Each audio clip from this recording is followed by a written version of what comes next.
Hourly history. Concise history books that you can read in 1 hour. Mayflower. A history from beginning to end. Menu. Copyright 2016 by Hourly History, all rights reserved. Table of content. Introduction.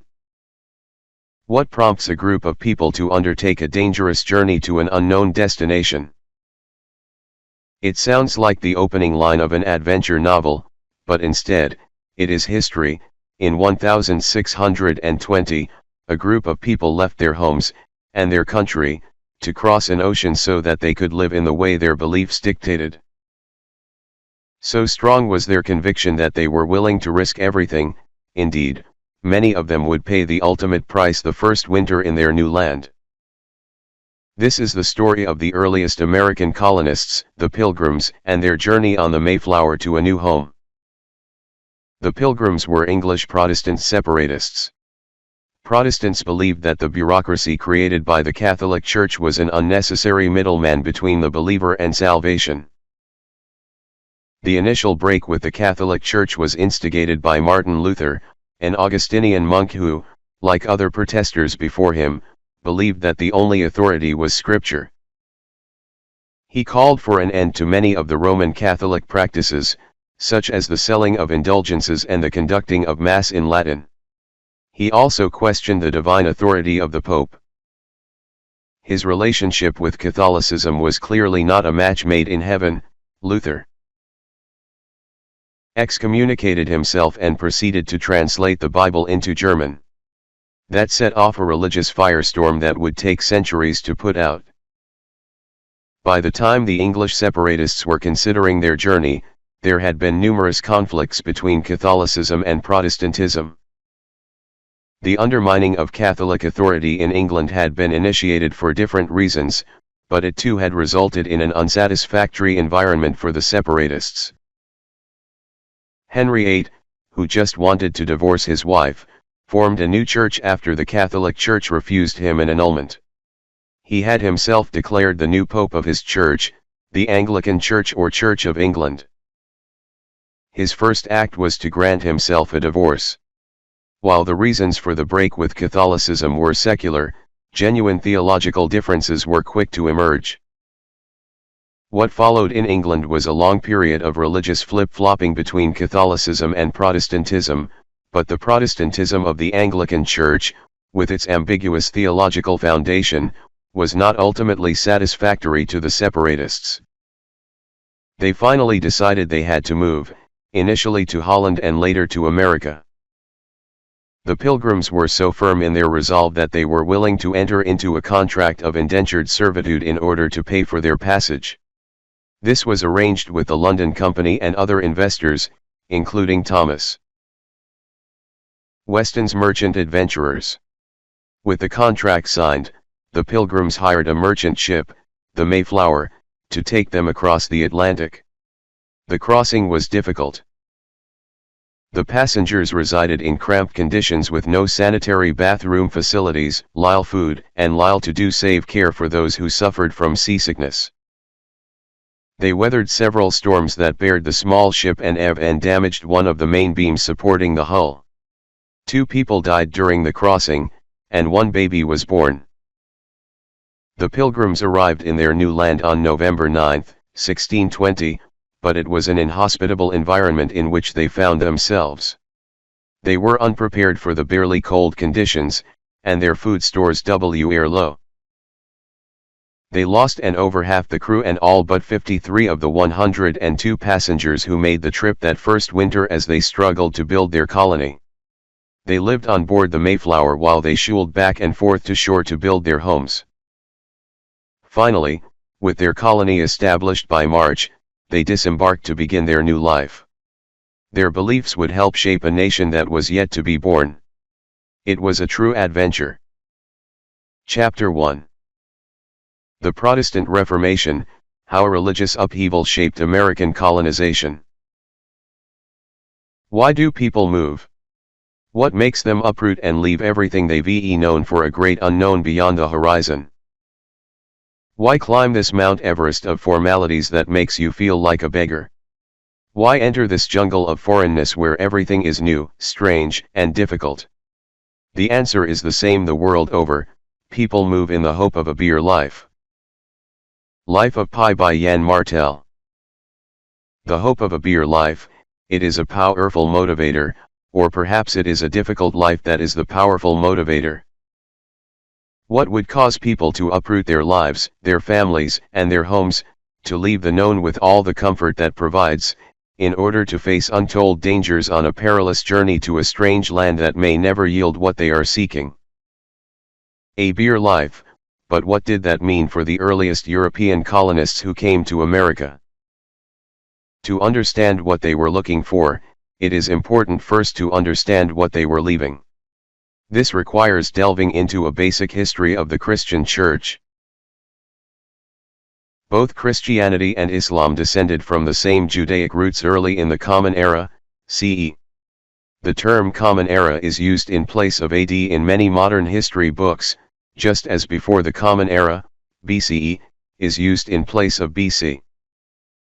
Christianity developed from a Judaic foundation in the early 1st century of the Common Era, and Islam developed in the 7th century CE. Both religions trace their origins to the biblical patriarch Abraham and are thus referred to as the Abrahamic religions. Additionally, both religions have withstood major divisions. For Christianity, the first of these divisions came in the 11th century CE when the Eastern Orthodox Church divided from the Western Roman Catholic Church. This division in Christianity occurred in 1054 CE and is known as the Great Schism. The Eastern Orthodox Church was based in Constantinople and lacked celibacy requirements for its priests. The Western Division, the Roman Catholic Church, was based in the Vatican in Italy and had strict celibacy rules that prevented priests from engaging in sexual activities as well as prohibiting marriage. Aside from the different rules for priests, theological issues prompted the separation as well. Among these are differences in how each branch views the Holy Trinity and the concept that the heart is united with the mind in the Eastern tradition versus the Western understanding of reason alone, that is, as separate from emotion. This is also reflected in the means by which each division validates their dogmas. The Roman Catholic Church uses scholasticism, a model which emphasizes logic and tradition, while the Eastern Orthodox Church uses theoria, a stage of illumination in which the believer goes on to behold God and learns from that experience. These differences ultimately culminated in mutual excommunication.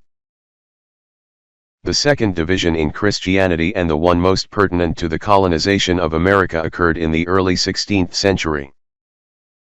This is known as the Protestant Reformation, and indeed, the impacts of this division are intricately connected not only with the colonization of America but also with the founding principles upon which the United States was formed. Principles which permeate every aspect of modern American society.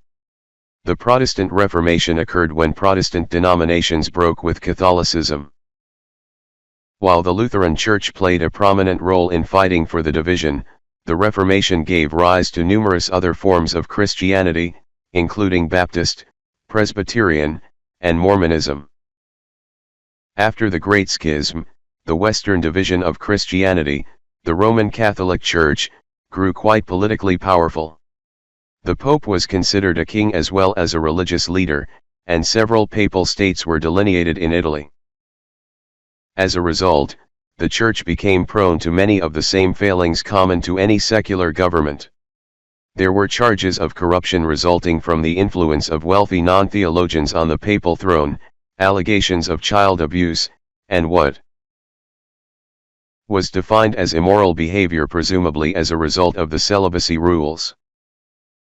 And numerous protests and complaints regarding conducting masses in Latin and selling indulgences to grieving relatives so that the souls of the deceased might be freed from purgatory, a stage in the afterlife that is between heaven and hell.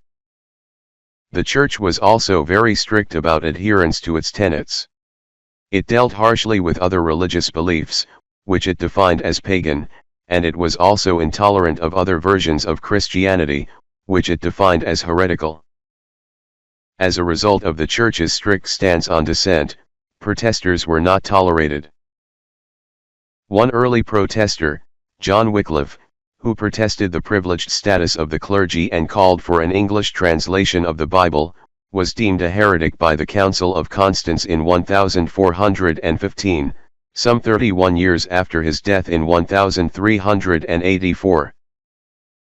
As a result, his writings were banned, and his works were burned. Additionally, his remains were removed from consecrated ground, a serious threat to Catholics who believed that even after death the soul was still vulnerable to the works of Satan. Burial in consecrated ground was considered a powerful means of protection, and thus, the removal of his remains would have been a potent deterrent to other protesters. Another early protester, Jan Hus, a priest who denounced the moral failings of the clergy and even the papacy itself, and spoke out forcefully against indulgences, didn't fare nearly as well as Wycliffe. He was burned at the stake for heresy in 1415 because of his religious teachings, the followers of which were known as Hussites. His teachings, however, had a very strong influence on Western Europe, and more than a century later, on Martin Luther himself. Luther was an Augustinian monk, who in 1517 began to expand on the complaints of Wycliffe and Huss.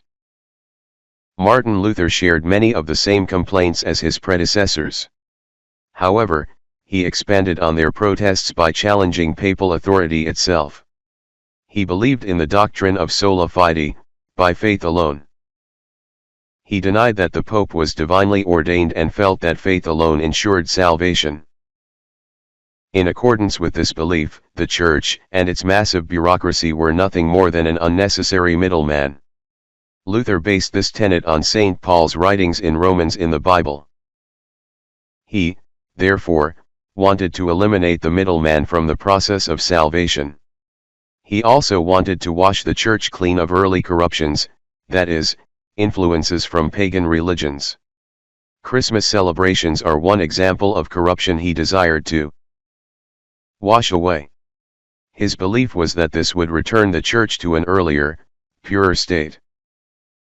Luther first tried to work within the bureaucracy of the Church by staging a protest, nailing his complaints in Latin to the door of his home cathedral in Weinberg, in what is now Germany. When the Pope at the time, Pope Leo X, responded by correcting Luther's 95 complaints, he excommunicated himself before the Church had a chance to do so. He declared that his only allegiance was to Scripture, and as he did not believe in priestly celibacy, he married a nun. They proceeded to have 6 children. He might have faced execution, were it not for the threat of Muslim invasion in Europe. Islam had made inroads into Eastern Europe and had even taken over Constantinople, renaming it Istanbul in 1453. Ottoman armies, Turkish Muslims, were next threatening Central Europe, and as a result, German princes took a liking to Luther's criticism of the Catholic Church. Since they stood to gain monetarily if they could extract a protection fee from the Church for their military defense against Ottoman incursions. Luther's criticisms likely provided a rationale for the extortion. Therefore, the Church was compelled to go easier on Luther than it otherwise might have to appease the Germans. Luther took refuge in Germany, where he went by an alias to avoid capture. From there, he made use of the modern technology of the day, a printing press, to disseminate his ideas and transcribe and translate the Bible from Latin into German. Once this was accomplished, others followed suit, and soon the Bible was translated into many languages. It was disseminated throughout Europe, setting off a theological firestorm in the process. The Catholic Church responded with neither apologies nor reform, rather, it held a series of councils in Trent, Italy, declaring Protestantism as heresy and initiating the Counter-Reformation or Catholic Revival. This then resulted in a 150-year-long period of violent factionalism collectively known as the Wars of Religion, which began in 1524 CE. The wars of religion culminated with the 30 Years' War, which was a series of wars between 1618 and 1648 CE.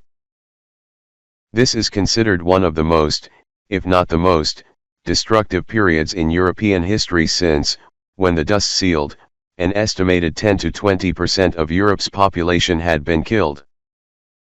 To put it in context, World War II killed roughly 3% of the world's population, albeit over a shorter period and with a higher total overall.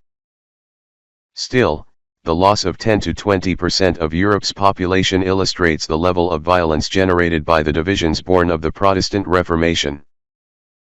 In England, the Reformation and the undermining of Catholic authority proceeded slightly differently than in the rest of Europe.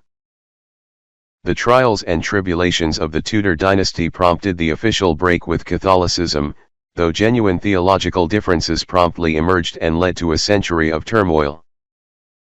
The role the Tudor dynasty played began with King Henry VII, who sought to form an alliance with Spain by arranging a marriage between his son Arthur and Catherine of Aragon.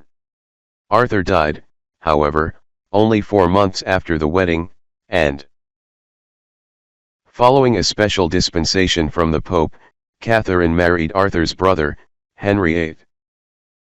Their union failed to produce a male heir, however, and Henry subsequently fell in love with Anne Boleyn. He sought an annulment from Pope Clement VII, but that was denied, so that the emerging and very Catholic Spanish monarchy would not be offended at a time when England was desperately trying to retain what small amount of power it had left over European rulers. Henry, who had burned several Lutherans at the stake in the early 16th century, felt that the Church owed him, and in his outrage at their failure to grant his wish, he severed England's ties with the Catholic Church and formed the Anglican Church, Church of England. With the help of the Archbishop Thomas Cranmer and lawyer Thomas Cromwell, he appointed himself as Pope of the new Church in 1534. His first official act as Pope was to grant himself a divorce from Catherine. The story of his subsequent marriages is the stuff of legend, as he had a total of 6 wives, 2 of whom he divorced, 2 of whom he beheaded, and 1 of whom died. The Anglican Church, however, went on to play a role in intensifying the problems endemic to the Catholic and Protestant split. Because of its theological ambiguity, both sides were unhappy with the Church of England. The fact that the Anglican Church retained Catholic vestiges prompted real Protestants to attempt further to purify their church and move the country in their direction. The new Queen, Mary I, dealt with the Protestants harshly, so much so that she was dubbed Bloody Mary. She died of cancer, and her half-sister, Elizabeth, Henry VIII's daughter with Anne Boleyn and a Protestant, vied for power with Mary Stuart, also known as Mary Queen of Scots. It initially appeared that Mary would win out because of her marriage to Francis II of France, but when he died, Elizabeth got the upper hand and eventually executed Mary for conspiring to overthrow her. Elizabeth, though moderate in practice, was a resolute Protestant. Spain tried to mitigate her influence as such by attempting to lure her into a marriage. She refused, however, and proceeded to assist Dutch Protestants as they sought to drive Spain out of the Low Countries of northwest Europe. This prompted Spain to attempt a conquest of England. Bad Weather aided Elizabeth's navy in defeating the Spanish, and she took this as a sign that God preferred Protestants. She again severed England's ties with the Catholic Church. Elizabeth died in 1603, leaving no heir to the throne. James I, the son of Mary Queen of Scots, took over. He was a Protestant, and under his rule, the King James Bible was transcribed. It remains to this day the most famous version of the Bible. It was in this saying that a group of English separatists, who believe that the Anglican Church had not gone far enough in purging Catholic rituals and purifying the Church, decided that they had to leave England in order to practice religion as they believed it should be practiced. They initially left for Holland in 1608, where they would stay for 12 years in the city of Leiden. There they forged a life for themselves, but it was very difficult. They worked in the cloth, carpentry, tailor, and printer industries, but even young children had to work to support their families. Older children, tired of the difficult life and lured by temptations of the Dutch culture, left their families to become soldiers or sailors. Their parents worried this would result in the loss of their own English cultural traditions. Additionally, they feared another war between the Dutch and the Spanish was imminent. This life had become so difficult and uncertain for the separatists that they decided to make another move, one that would require much more courage than the previous one, but the hope of a better life spurred them on. They moved briefly back to England to secure what they needed to make the journey. From there they set sail to the New World with the plan of establishing a farming community in the northern part of the Virginia colony that had already been established. They would need all of the courage their hope provided. Chapter 2. The Mayflower, the ship that launched a nation's future. There is little man has made that approaches anything in nature, but a sailing ship does. There is not much man has made that calls to the best in him, but a sailing ship does. Alan Villers.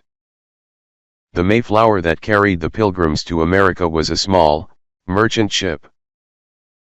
Estimated at approximately 100 feet in length, from the most forward part of her prow to the most aft part of the superstructure of her stern, and 25 feet at her widest point, although the exact figures are not known. The ship was built before the standardization of such measurements, and thus, no dimensions of her hull can be stated with certainty. Her estimated tonnage was 180 to 200 tons, and she had a draft of about 13 feet. The estimates come from what has been gleaned from the records that have survived, specifically, that she was capable of carrying 180 casks of wine in her cargo hold. The ship was likely launched at Harwich in the county of Essex, which was also the birthplace of her master, Christopher Jones. The port. Reign of James I, 1603 to 1625, list her as of London. The name Mayflower was popular during this period. There were 26 other Mayflowers listed in the port books, and this has caused some confusion over just which Mayflower carried the Pilgrims. However, the correct ship is identified with the master's name, the home port, and the estimated tonnage. The reason for the popularity of the name has never been discovered. Records from 1609 first make mention of Christopher Jones as the master and part owner of the ship when it was chartered for a voyage from London to Norway and back by Andrew Pauling. Litigation that was still ongoing as of 1612 resulted from that trip after bad weather caused the loss of an anchor and much of her cargo. Later records mention the ship with a cargo of wine, vinegar, and salt after trips to France, Spain, and Germany. Between 1616 and 1624, there is no further mention in the records of Jones's Mayflower.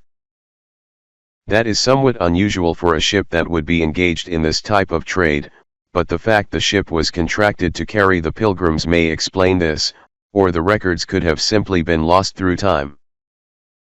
The general layout of the ship included 3 masts: the mizzen mast, which would have been aft, the main mast, which would have been located amidships, and the foremast, along with a spritsail, in the bow area. There were 3 primary levels that included the main deck, a gun deck, and a cargo hold. It was typical for trading ships to be fully armed on routes around Europe because of the possibility of encountering pirates and privateers, and also, with the armament. The ship and crew could be called into duty by the English monarch if a conflict with other nations broke out. The aft part of the main deck would have included the master's cabin and the steerage room. Rather than a wheel, which would come later, she would have been steered with a whipstaff, an extension of the tiller. The ship's compass, and likely also the berths for the ship's officers, would have been in this area as well.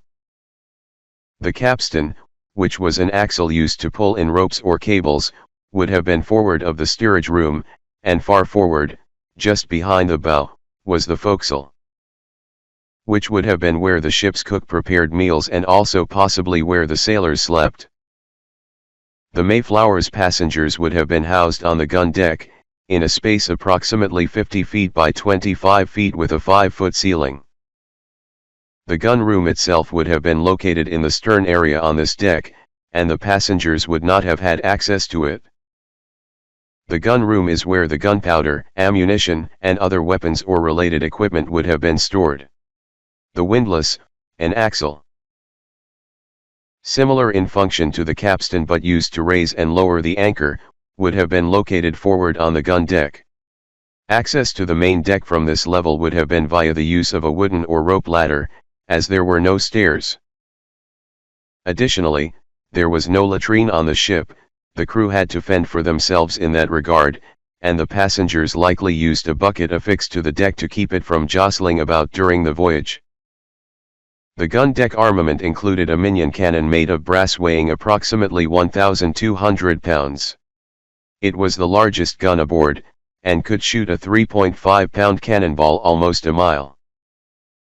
There was also a Saker cannon, named for a falconry bird in the Middle East, weighing about 800 pounds, and 2 base cannons, each weighing approximately 200 pounds.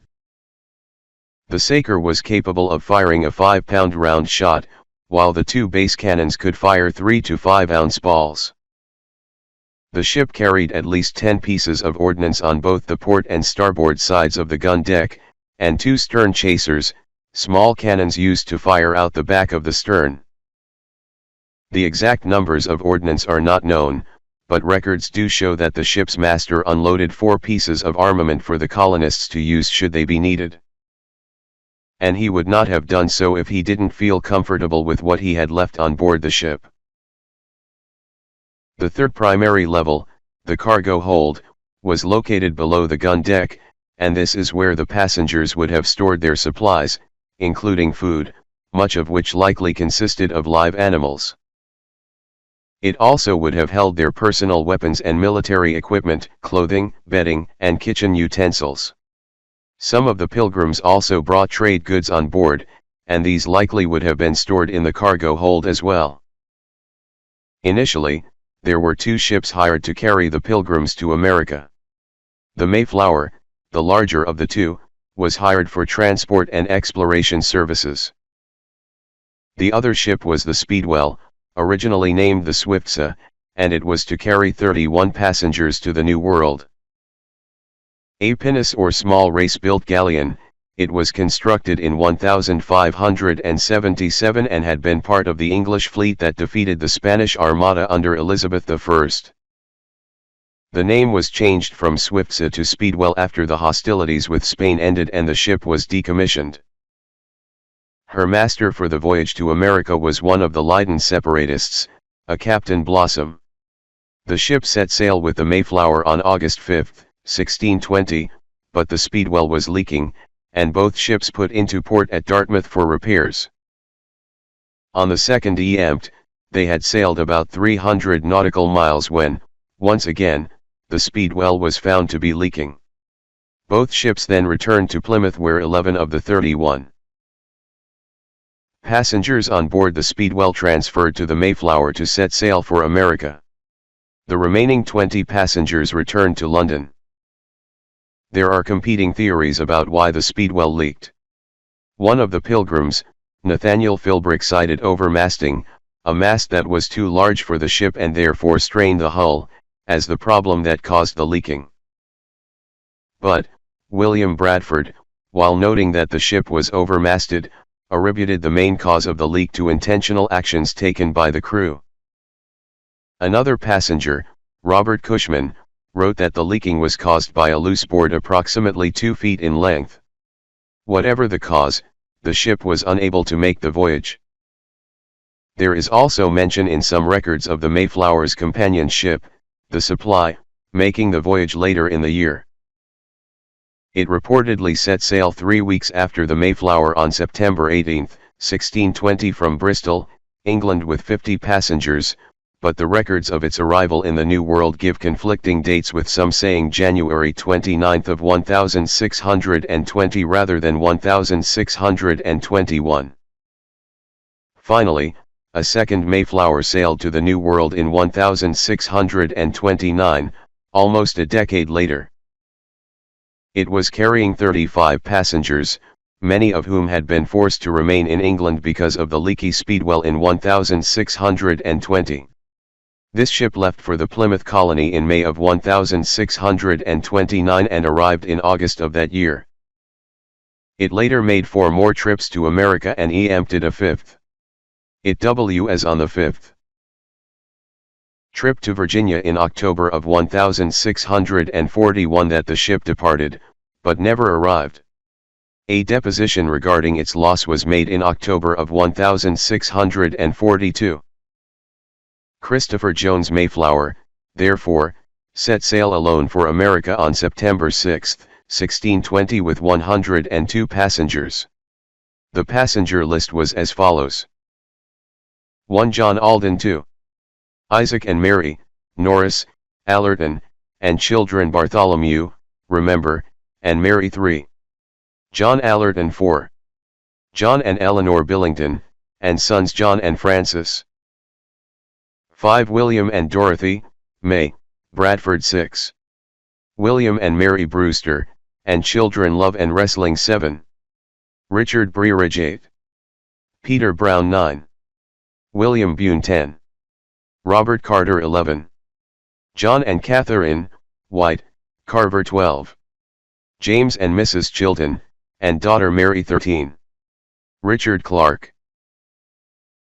Francis Cook and son John, 15 Humility Cooper, 16 John Crackstone and son John, 17 Edward Doty, 18 Francis and Sarah Eaton, and son Samuel, 19 Thomas English, 20 Moses Fletcher, 21 Edward and Mrs. Fuller, and son Samuel, 22 Samuel Fuller, 23 Richard Gardner, 24 John Goodman, 25 William Holbeck, 26 John Hook, 27 Stephen and Elizabeth Fisher, Hopkins, and children Constance, Giles, and Damaris, son Oceanus, was born during the voyage.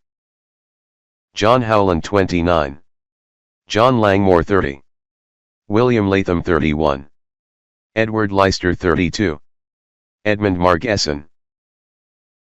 Christopher and Mary Prouter, Martin, 34 Desire Minter, 35 Ellen, Jasper, Richard, and Mary Moore, 36 William and Alice Mullins and children Priscilla and Joseph, 37 Dedry Priest, 38 Solomon Prouter, 39 John and Alice Rigsdale, 40 Thomas Rogers and son Joseph, 41 Henry Sampson, 42 George Soule, 43 Miles and Rose Standish, 44 Elias Story, 45 Edward Thompson, 46 Edward and Agnes Cooper, Tilly, 47 John and Joan Hurst, Tilly and daughter Elizabeth, 48 Thomas and Mrs. Tinker, and a son, 49 William Trevor, 50 John Turner, and 2 sons, 51 Richard Warren.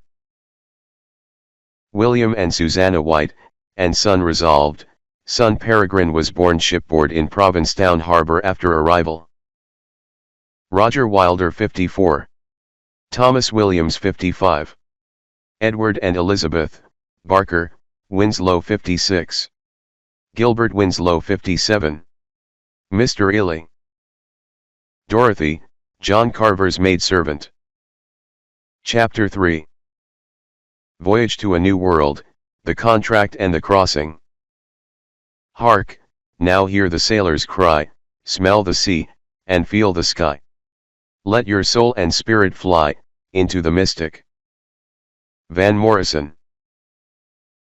When the separatists made the decision to leave Holland and set sail for America, they did not have the money to pay for everything they needed to make the crossing. They had to seek assistance from investors, and permission from existing landholders to seal in the New World. They would not be the first to arrive in America, and it was not their intent to form a new nation. Their hope was to continue living as English citizens, but in a place where they could practice their religion as they felt it should be practiced. They had considered selling in Essequibo, a colony established by the Dutch in Guyana, but colonies in Virginia were older, and they felt these might be more secure than the one in Guyana. They did not want to live too close to other English citizens, however, as they wanted the freedom to live as their beliefs dictated. They sent Robert Cushman and John Carver to negotiate with the London Company for permission to seal on their lands in the New World. The London Company was one of two companies that had claimed territory along the east coast of North America. The other company, the Plymouth Company, had gone out of business in 1609, and the London Company was then granted an extension from sea to sea. The London Company had been cultivating sweeter strains of tobacco in America but struggled with labor shortages. As a result, it had instituted a system of indentured servitude, which was well established by the time the Pilgrims would make their voyage. There were several delays in the negotiations between the London Company and the separatists, but an agreement was finally reached. It stated that every individual 16 years of age and older would work, they would pool the income and divide it equally to pay for what they needed to live, and all of their profits would go to the London Company. This agreement would be in place for 7 years, and a late change to the agreement stipulated that, at the end of the 7-year period, half of the land the Pilgrims had been granted would revert to investors. This change had been negotiated on behalf of new investors, among them Thomas Weston's merchant adventurers, and not all of the Pilgrims were informed of this last change before their departure. The agreement further stated that, while they were free to practice their religion as they saw fit, it would not be officially recognized by the Crown. Their destination in accordance with this agreement was land north of the existing Virginia territory, which would be called New England. Moreover, so it was that the Pilgrims had the capital and permission they needed to make the voyage. After 2 failed departure attempts with the Speedwell, the Mayflower departed again, this time solo, on September 6, 1620, with 102 Pilgrims and some 25-30 officers and crew, bringing the total to approximately 130 people on board. The passengers had been living on board the ship for nearly a month and a half at the time she sailed. This had further depleted their already low provisions. Still, the ship departed from Plymouth with the hope of a better life, though some historians argue that it made another stop in Newlyn in Cornwall to pick up fresh water. The water they had gone in Plymouth was believed to have caused cholera in the city, and they wanted to replace it. There is a plaque in Newlyn that commemorates the historian who uncovered this little-known and still controversial detail. The voyage would take 66 days and cost 2 lives.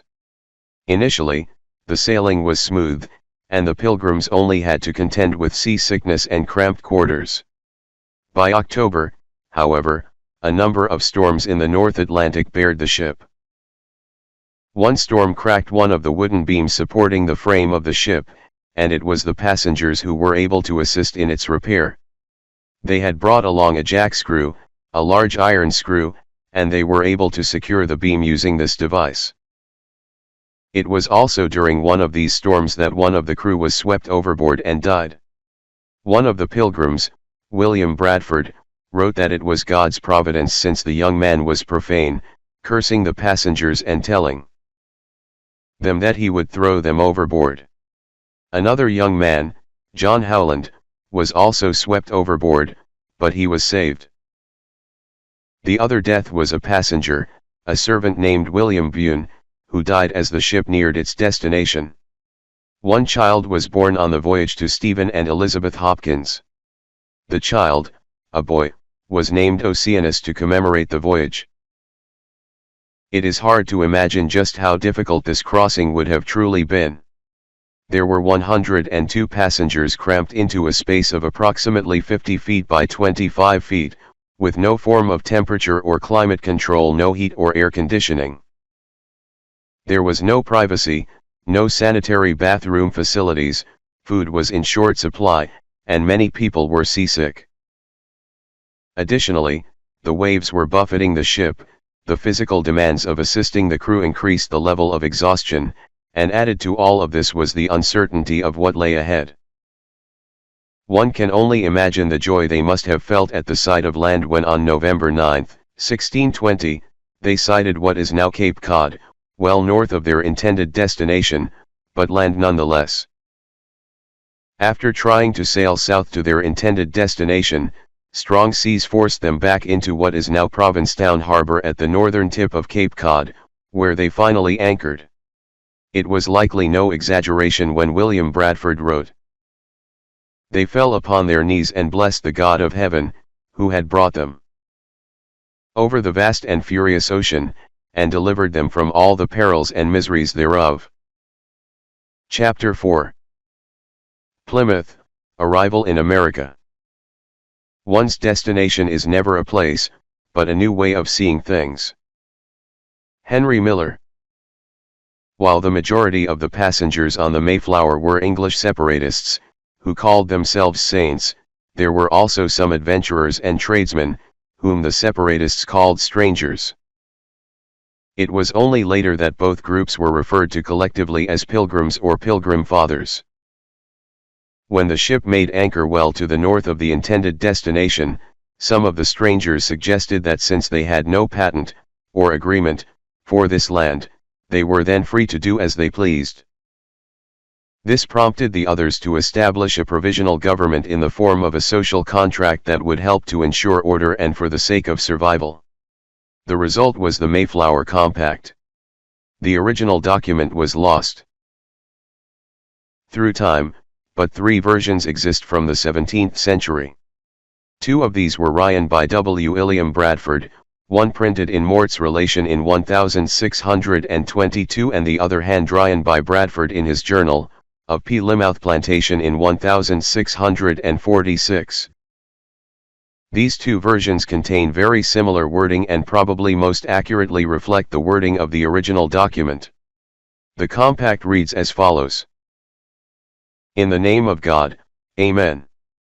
We, whose names are underwritten, the loyal subjects of our dread sovereign Lord King James, by the grace of God, of Great Britain, France, and Ireland, King, Defender of the Faith, etc.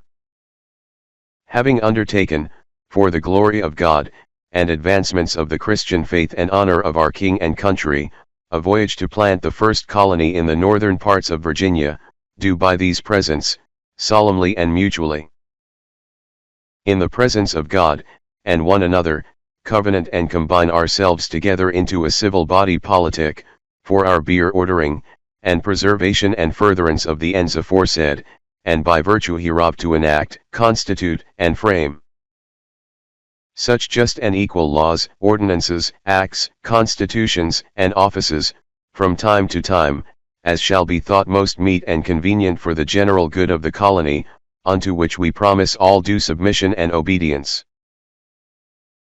In witness whereof we have hereunto subscribed our names at Cape Cod the 11th of November, in the year of the reign of our sovereign Lord King James, of England, France, and Ireland, the 18th, and of Scotland the 54th, 1620. Note that the use of the word dread in reference to King James uses the archaic definition which means awe and reverence for the king. The compact was approved by the majority of eligible voters, which didn't include women and children. It was signed by the 41 male passengers. The Mayflower Compact is seen to contain the seeds of the democracy that would later be established as the United States, and some have referred to it as the world's first written constitution. With the provisional government in place, the Pilgrims now set themselves to the task of locating a suitable area for settlement. On November 27, 1620, an exploratory expedition led by Captain Jones and Miles Standish, an English soldier the colonists had met in Leyden, left to find a suitable location for a settlement. After encountering rough seas, they were forced to spend the night on shore in sub-zero temperatures with wet clothing and shoes. Bradford later wrote that of those who would die that first winter, several caught their death as a result of this expedition. Despite the rough night, they located an empty native village, now known as Cornhill in Truro. They dug up some mounds and found corn stores and some burials. Nathaniel Philbrook characterized the discovery as looting and stealing, which sparked tensions with the natives, but Bradford wrote they only took some of the corn, and though they later took more corn, they paid the natives back within 6 months. And they, the natives, were satisfied with that. By December, most of the passengers and crew were sick. Most had violent coughs likely caused by pneumonia and tuberculosis, but many were also suffering from scurvy, which results from a deficiency of vitamin C. Despite the illness, exploration seeking a suitable settlement site resumed on December 6. This time, the exploration crew encountered the first native people they would see. They headed south along the Cape. The area where they landed was inhabited by the Nauset people, an Algonquin-speaking North American native tribe that inhabited most of what is now Cape Cod.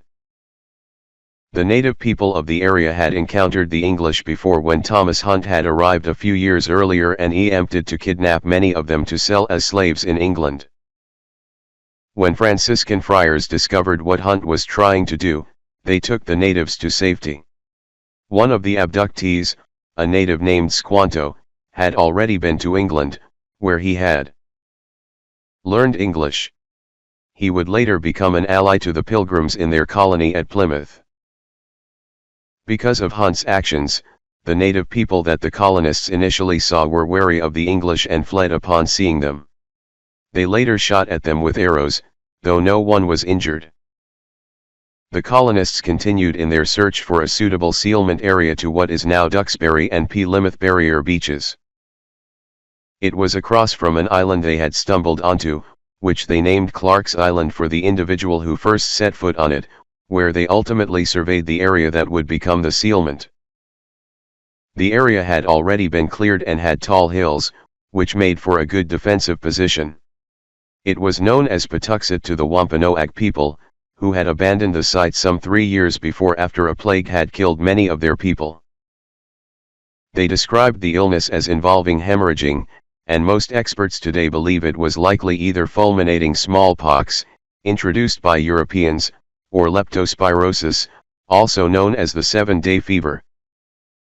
The colonists began construction immediately, and the first common house was completed on January 9, 1621. To minimize the number of houses they needed to build, single men were ordered to join with one of the 19 families. Each family was allowed a plot of land and then had to build their own dwelling. Upon its completion, the first house built became the first hospital for ill pilgrims. By the end of February 31, individuals had died from illness. By the end of March, of the pilgrims who had become ill, only 47 survived their illness.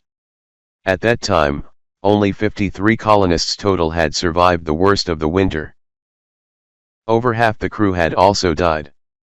A hill overlooking the site became the first cemetery, although the colonists chose to let it become overgrown with grass so that the natives would not see how weakened the colony had become. During the building of the homes, the colonists had lived on board the Mayflower.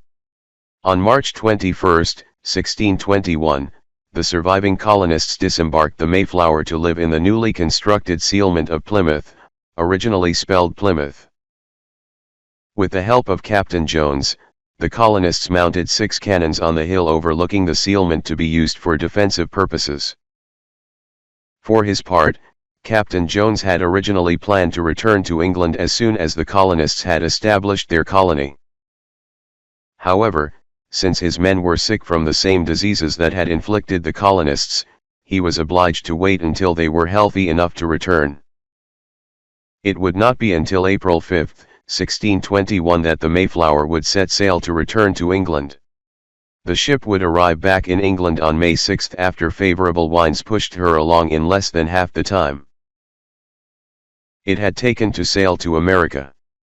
Captain Jones would die less than a year later on March 5, 1622. As for the Mayflower, after one more trading voyage, she would lay in her berth for the next 2 years not far from the grave of her master. In 1624, she was no longer considered useful as a ship, and while her fate is not a matter of record, it is assumed she was broken up at that time 16. Many believe that the trip to the New World had taken its toll on Captain Jones, who died at age 52. Perhaps it took its toll on the ship that made the historic crossing as well. Chapter 5. Of Pilgrims and Native Americans, Early Life in the Colonies. Throw your dreams into space like a kite, and you do not know what it will bring back: a new life, a new friend, a new love, a new country. Anasnin. The establishment of the colony at Plymouth was a difficult task. The Atlantic. The population of the colonists to only 53 of the original 102 who made the trip 16. Food was scarce, and the colonists had borrowed, or by some accounts stolen, corn from Native American stores they found in nearby villages. They had managed to build their settlement at Plymouth, but they still needed help with learning about local crops so that they could successfully grow and store their own food. By the end of April of 1621, the colonists were on their own. The Mayflower had returned to England, and the Pilgrims were now living in their new settlement 16,19. They had encountered natives in the area. Some of those encounters had been contentious. They had heard them in the woods for several months before any real relationship was forged. Finally, the Wampanoag man Squanto, who had been abducted and taken to England, and had learned English as a result, established the first relationship with the colonists. He acted as their ally in negotiations with the Wampanoag chief, Massasoit. From the Native American point of view, the colonists were not the first Europeans they had encountered. They had previous experiences with Europeans, and those experiences had not been positive ones. The expedition with Thomas Hunt had resulted in the kidnapping and enslavement of several natives. Additionally, in the years before the arrival of the Pilgrims, the Wampanoag people who lived in the area had suffered large population losses due to a plague. Experts believe it to have either been fulminating smallpox or leptospirosis. They had previously numbered in the thousands, but the plague reduced their population to only a few hundred. Thus, the natives were well acquainted with the dangers presented by the colonists. They were cautious in their alliance, but both needed each other. The colonists needed the natives to help them learn how to work the land and find food. The natives, specifically the Wampanoag, needed the colonists to help them fight the oppression they faced from their inland rival, the Narragansett. With their population devastated by disease, they had been forced to restructure their political systems, and they had already agreed to give up valuable territory to the Narragansett, who had less contact with Europeans and were not nearly so severely affected by disease. Thus, the stage was set for an alliance, and in the end, it would last many years. In March of 1621, with Squanto acting as mediator, Massasoit visited the Plymouth colony and signed an agreement with the Pilgrims. The alliance basically stated that both sides would aid each other when needed, and it gave the Pilgrims permission to take 12,000 acres of land for Plymouth plantation. Modern scholars question whether Massasoit and the Wampanoag understood the concept of ownership as the English thought of it, but their population had been so devastated by disease that the loss of the acreage made little difference. For the colonists, the natives taught them about what they called the Three Sisters: corn, beans, and squash, and how to cultivate and harvest them. It led to a successful harvest in the autumn of 1621, something the Pilgrims celebrated with a feast of Thanksgiving. This was, in the minds of most Americans, the first Thanksgiving, though many argue it has been romanticized in the history books. Accounts vary concerning the nature of the native participation in the feast that has become known as the first Thanksgiving. Most American history books teach that the natives were invited to the celebration and proceeded to eat and celebrate with the Pilgrims, but many sources doubt that level of interaction occurred 7,17,18,19. Edward Winslow and William Bradford wrote about it, however, in much that way in Mort's Relation 5 and of Plymouth Plantation 6. The Wampanoag history tells a different story whereby natives were alerted to the celebration because of gunfire. Not knowing why the colonists were shooting off guns, about 90 Wampanoag warriors rushed to see what was happening. After being assured there was no auk, they stayed nearby to keep an eye on the events, and of course, they hunted and prepared their own food. 20. Most do not debate the both groups were present, though the level of interaction between the two remains a controversial topic. A few others argue the first Thanksgiving did not occur until 2 decades later in 1637, but it is described as occurring in 1621 in at least 2 primary sources. In 1971, Native American organizations, during a renewed period of activism, declared Thanksgiving a national day of mourning because of the subsequent consequences of European contact. In the years that followed that first Thanksgiving, more Europeans would arrive in New England. Metacomet, the second son of Wampanoag chief Massasoit, succeeded his father in 1662. He protested the continued encroachment of newly arriving Europeans into native territory. In 1671, colonists forced him to sign another peace agreement that included surrendering native guns. In 1675, tensions erupted after Plymouth officials hanged 3 natives for murdering another native who had converted to Christianity.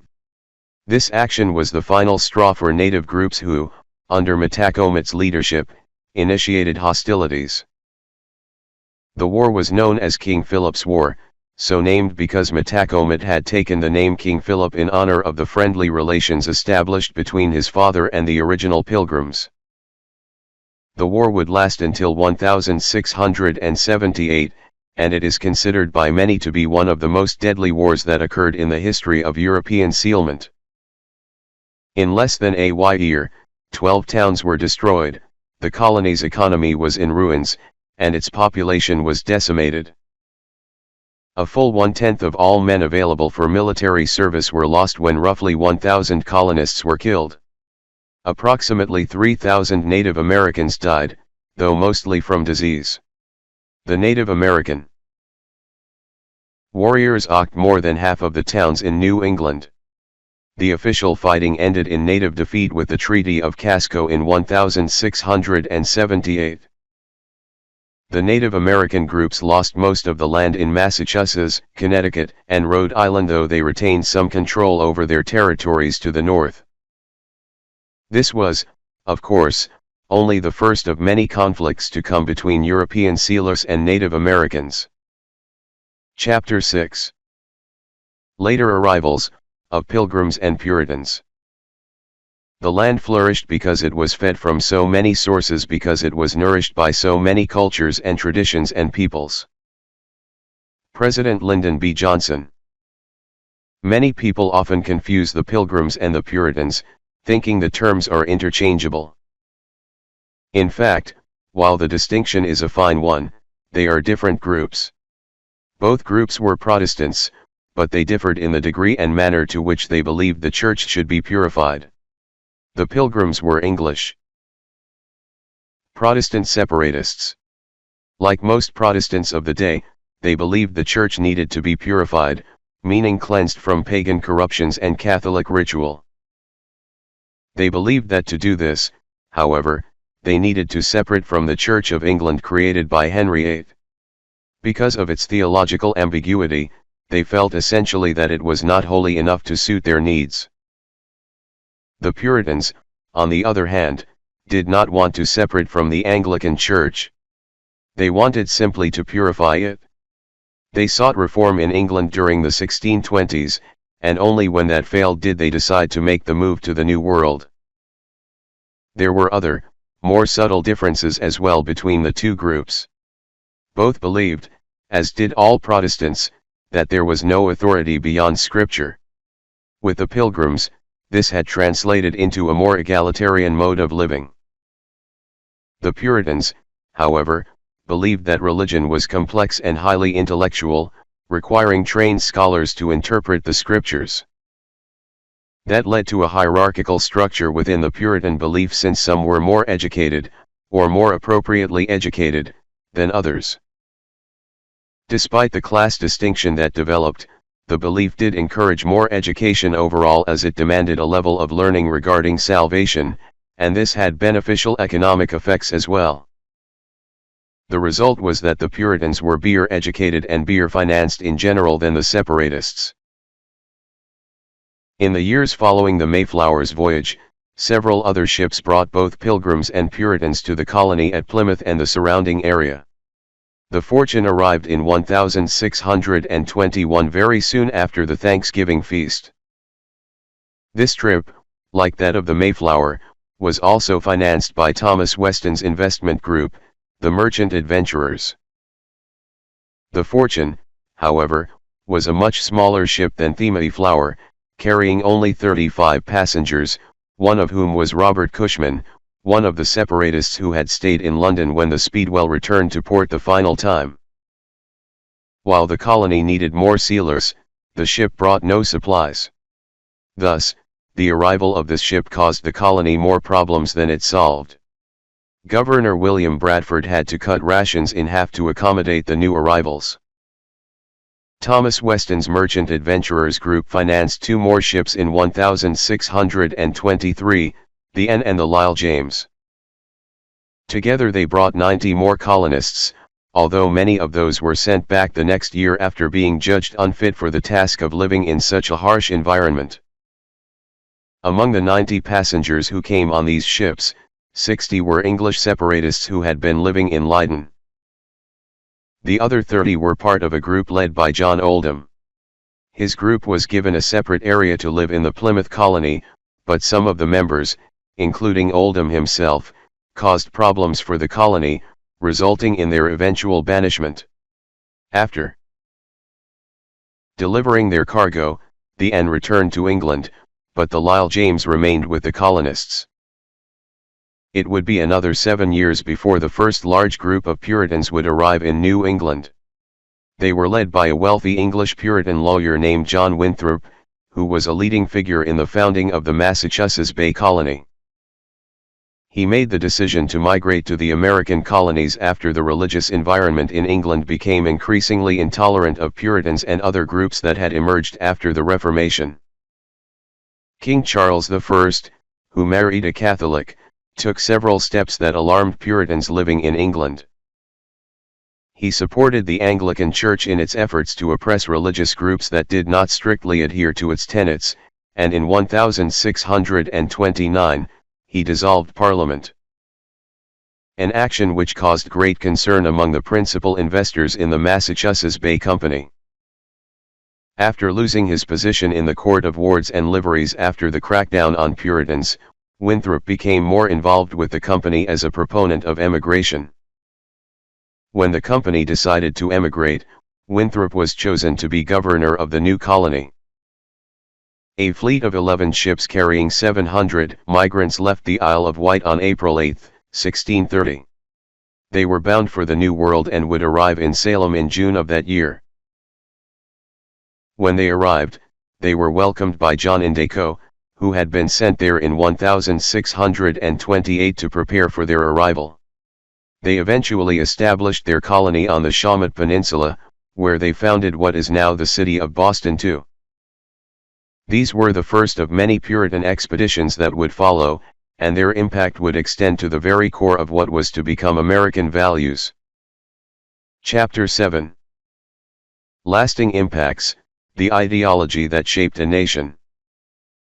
In America, we have a Declaration of Independence, but our history, our advancements, our global strength all point to an American Declaration of Interdependence. Cory Booker. One thing that all of the early colonial residents shared, Pilgrims and Puritans alike, is a history of religious oppression. While they were by no means tolerant in the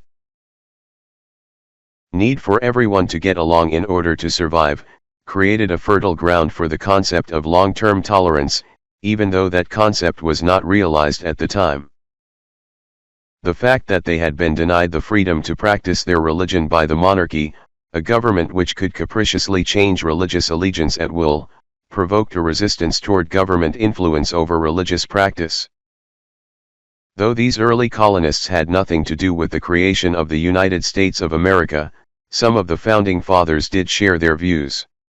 Whether or not the Pilgrims and Puritans would have approved of the concept of religious freedom, their resistance to persecution and desire to practice their beliefs provided a foundation for the separation of church and state that exists in the Constitution of the United States today. It remains, in fact, one of the most important principles. Furthermore, their willingness to confront what they considered an unfair system and rebel against it provided inspiration for America's own revolution to come. The Pilgrims and the Puritans played an even larger role, however, in shaping American character. The fact that they placed a great value on self-reliance and mutual respect, along with their emphasis on hard work, helped shape the American concept of individualism. Additionally, their resistance to what they considered an unjust system, both religiously and politically, promoted an anti-authoritarian tradition and helped develop a strong sense of self-awareness as well as an independent attitude.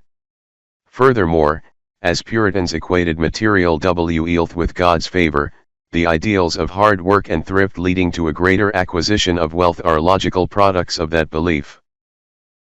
These concepts combined with a strong sense of mission are pervasive in modern American society.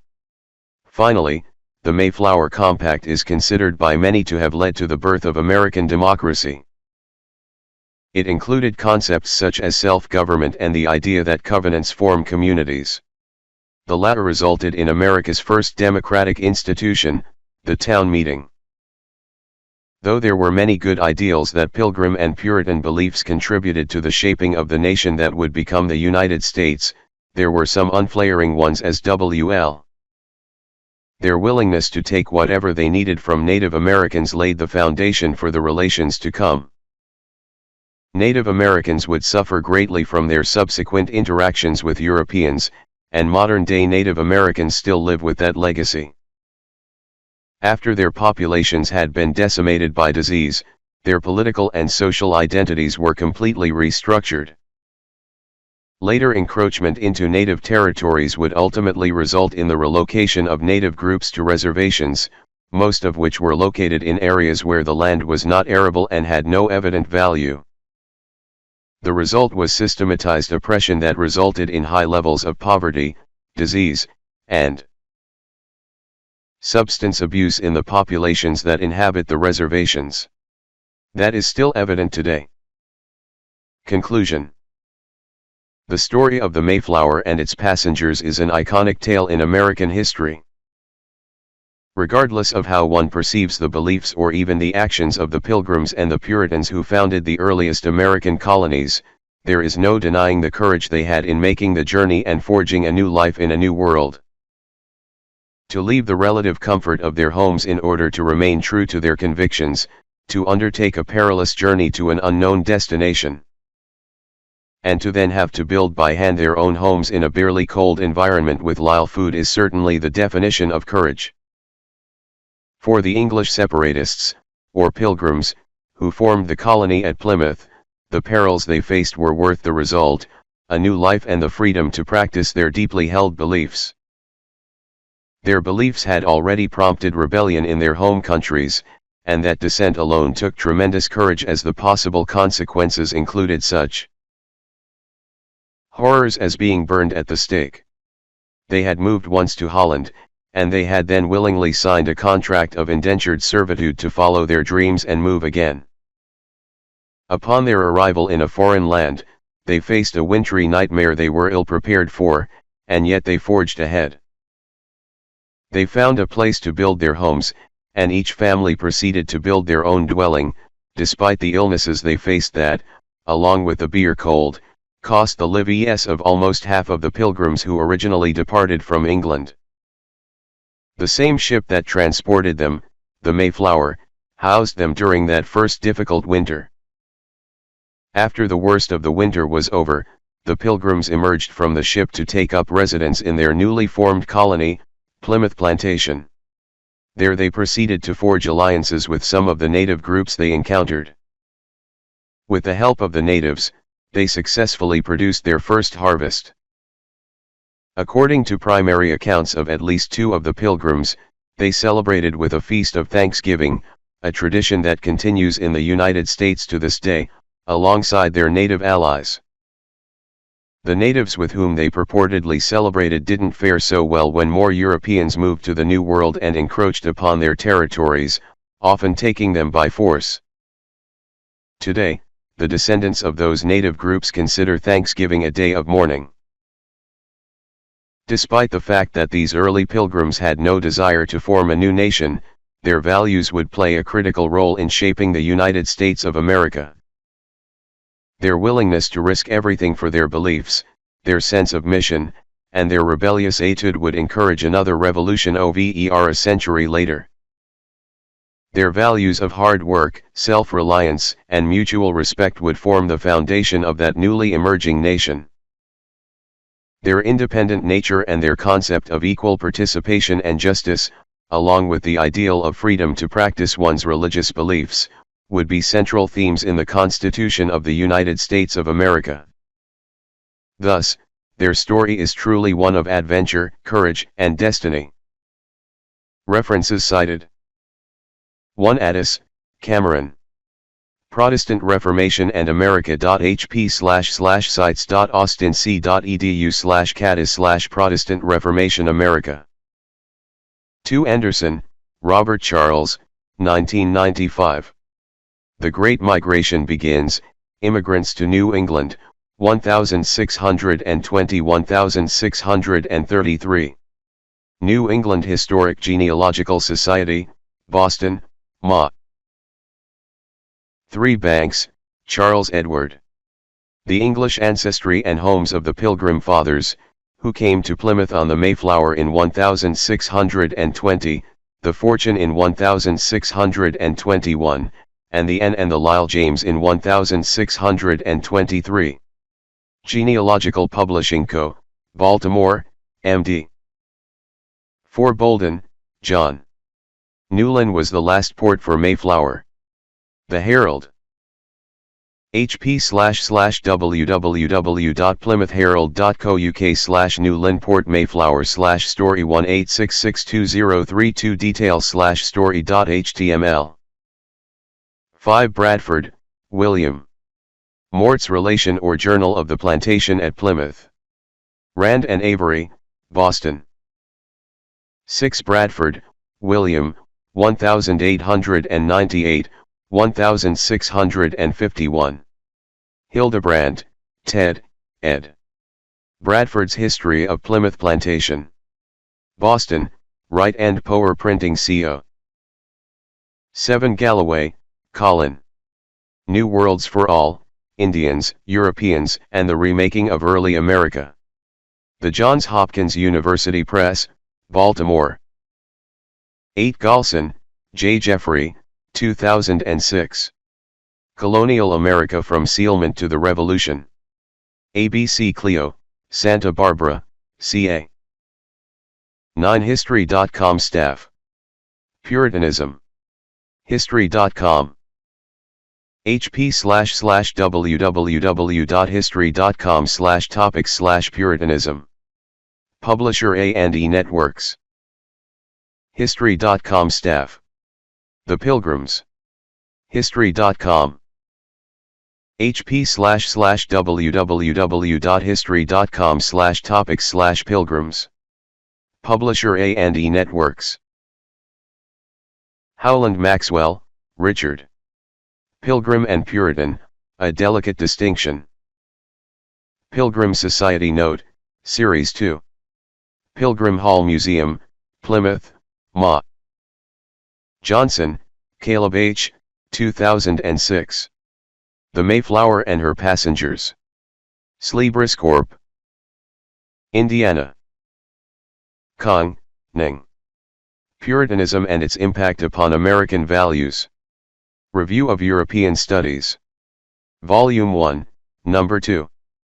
pp. Lepore, Jill. The Name of the War, King Philip's War and the Origins of American Identity. Vintage Books, New York.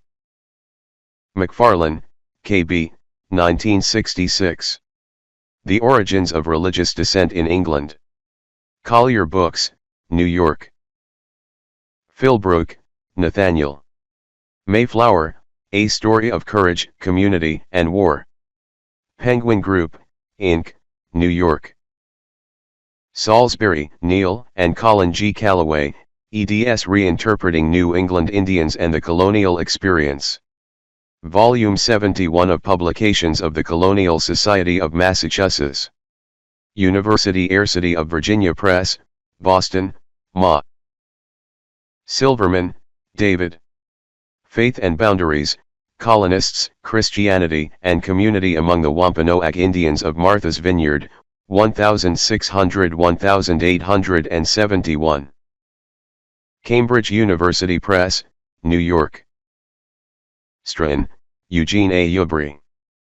Plymouth Colony, Its History and People, 1620-1691. Ancestry Publishing, Salt Lake City, UT. Toensing, Gail C., 2012. What Really Happened at the First Thanksgiving? The Wampanoag Side of the Tale. hp/indiancountrydudamedianetwork.com/2012/11/23/ What Really Happened First Thanksgiving Wampanoag Side Tale and What's Done Today 145807